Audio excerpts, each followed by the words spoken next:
हैं ये देश के लिए अच्छा नहीं है। रामलीला मैदान से राहुल गांधी ने भी यही बात कही थी, तमाम नेताओं ने यही बात कही थी और वही बात रामलीला मैदान के बाहर राउज एवेन्यू कोर्ट में भी गूंजती हुई नजर आई। क्या सब कुछ यानी मौसम बदल रहा है? राजीव जी, अरविंद केजरीवाल ये पूछ सकते थे कि प्रधानमंत्री जी ने क्या अच्छा काम किया। सवाल ये कि उन्होंने ऐसा कौन सा अच्छा काम किया है। नोटबंदी से लेके, कोरोना काल की घटना से लेके, इलेक्टोरल बॉन्ड से लेके, चीन से संबंधों को लेकर, अर्थव्यवस्था को लेकर अच्छा काम क्या किया। उन्होंने जो भी बातें कही माननीय प्रधानमंत्री जी, एक तो माननीय प्रधानमंत्री जी की विशेषज्ञता है कि वे बहुत जोर से बोलते हैं और असत्य बोलते हैं, और उन्हें यह विश्वास है कि असत्य को अगर बहुत जोर से बोला जाए तो उसका वजन बहुत ज्यादा होता है। उन्हें यह भ्रम है, जबकि ये तथ्य ठीक नहीं है। असत्य असत्य ही रहता है, चाहे वो कुछ भी कर। अब वो दक्षिण भारत के मीडिया में जाकर बातें कर रहे हैं, और वो ये बात अच्छी तरह जानते हैं कि तमिलनाडु में उनकी सीटें शून्य है, 39 सीटों वाले तमिलनाडु में। केरल की 20 सीटों वाले राज्य में उनकी लोकसभा की सीटें शून्य है। आंध्र में उनकी सीटें शून्य, उनकी सीट शून्य है, जो 22 सीटों वाला राज्य है। तो उन्हें लगता है कि दक्षिण में जाकर कुछ बातें करनी चाहिए, शायद उसका कुछ असर हो। लेकिन बाकी राज्यों में कौन सा बहुत असर है, ये भी देख लीजिए। तेलंगाना में 17 में से 4 है, उड़ीसा में से 21 में से 8 है, पश्चिम बंगाल में 18 पिछली बार थी, अब क्या होगा। तो उन्हें चिंता यह है कि मैं दक्षिण में कैसे अपनी सीटें बढ़ाऊं और दक्षिण के मतदाताओं को यह बताने की कोशिश करूं कि मैं भारत का प्रधानमंत्री हूं और मैं बहुत कुछ कर सकता हूं, करना चाहता हूं। इनकम टैक्स के बारे में और जिस तरह चुनावी इलेक्टोरल फंड में वसूली की गई, एक हमारे मोहल्ले में एक पुलिस वाला था, ट्रैफिक पुलिस वाला था, और जी। वो कभी भी किसी व्यक्ति से, किसी वाहन चालक से पैसा नहीं लेता, लेकिन हर गाड़ी को रोकता था, उसके ड्राइवर को कहता था कि सामने पान की दुकान पे जाके एक पान लेके आओ, पान खा के आओ। और जब वो पान की दुकान पे जाता था तो पान वाला कहता था, भाई आपको 500 रुपए देने हैं मुझे, ये मैं पुलिस वाले को दूंगा। तो कुछ ऐसे इलेक्ट्रॉन बॉन्ड की भर्ती हुई, वसूली हुई, कि सीधे कोई पैसा नहीं लिया गया, लेकिन बॉन्ड बेचे गए, किसको बेचे गए, किसने लिए, इसका कोई हिसाब नहीं। एक और बात माननीय अमित शाह ने बड़ी दावे से कही थी कि हमारे विपक्ष, देश की विपक्षी पार्टियों को या विपक्ष को भी बहुत पैसा मिला। उन्होंने आंकड़ा भी गलत बताया, यहां तक ठीक था।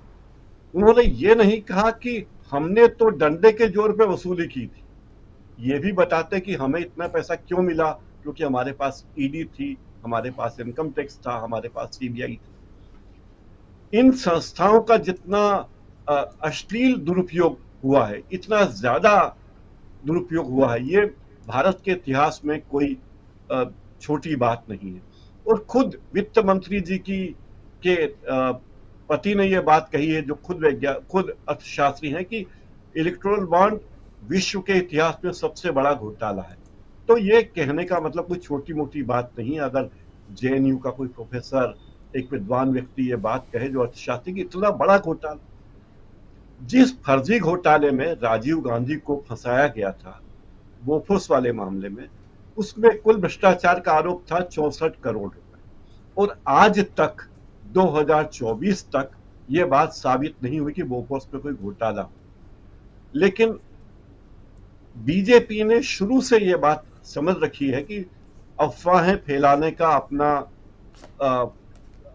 अपनी विशेषज्ञता है, अफवाहें फैलाने का अपना फायदा है, और दुरुपयोग, सत्ता का दुरुपयोग करके विपक्षियों को बदनाम करने की बात करना उनकी विशेषता है।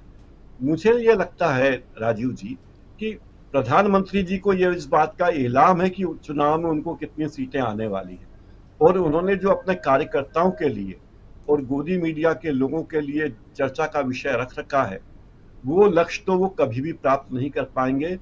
ये लक्ष्य पाना लगभग असंभव है।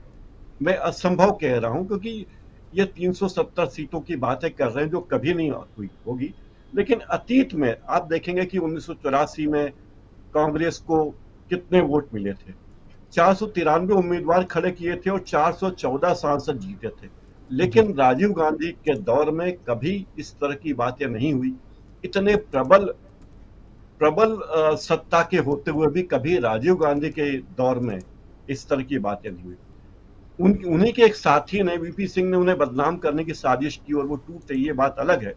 लेकिन जो स्ट्राइक रेट कांग्रेस का अब तक रहा है उस जमाने में, आप सोचे कि 493 सांसद खड़े, उम्मीदवार खड़े किए, उसमें से 414 जीते, 46.86% वोट उसे मिले थे और स्ट्राइक रेट था 84.31%। ये जी। तो बीजेपी को कभी मिला नहीं है और न कभी मिलेगा, इस बात की गारंटी है। अब मोदी जी खुद ही दावा करें कि अगली बार भी मैं लाल किले से झंडा फहराऊंगा और अगले 5 साल में देश को वहां ले जाऊंगा, 2047 तक भारत वहां पहुंच जाएगा और 3047 तक या 3024 तक भारत यहां पहुंचेगा। राजीव जी, 2-3 बातें कहना चाहूंगा। पहली जी। बात तो ये कि पीपी वेट का जो मामला है, कई मामलों में तो साफ दिखता है कि चुनाव हार जीत बड़े अंतर से हो रही है, लेकिन कई बार चुनाव करने वाले अधिकारी सत्ता के दबाव में आकर बड़े बेईमानी वाले फैसले लेते हैं। आखिरी मोड़ पे जीतते जीतते जीतने वाला हार जाता है और हारने वाला जीत जाता है। पिछले लोकसभा चुनाव में जिसमें भारतीय जनता पार्टी को 303 सीटें मिली थी, उसके 4 उम्मीदवार ऐसे थे जो बहुत ही कम वोटों के अंतर से जीते। और मुझे लगता है कि पीपी वेट के बारे में अगर कोई फैसला होता है, उसकी गिनती होती है, तो बहुत से मामलों में चुनाव में क्रांतिकारी बदलाव देखने को मिलेगा। जैसे मछली शहर चुनाव में, मछली लोकसभा चुनाव में बीजेपी के उम्मीदवार 181 वोटों से जीता था, जी। तो ये बड़ी संध्यास्पद बात लगती। भारतीय जनता पार्टी के अर्जुन मुंडा थे जो 1145 वोटों से जीते थे। भाजपा के ही वी श्रीनिवास प्रसाद 1817 वोटों से जीते थे, केवल 1817।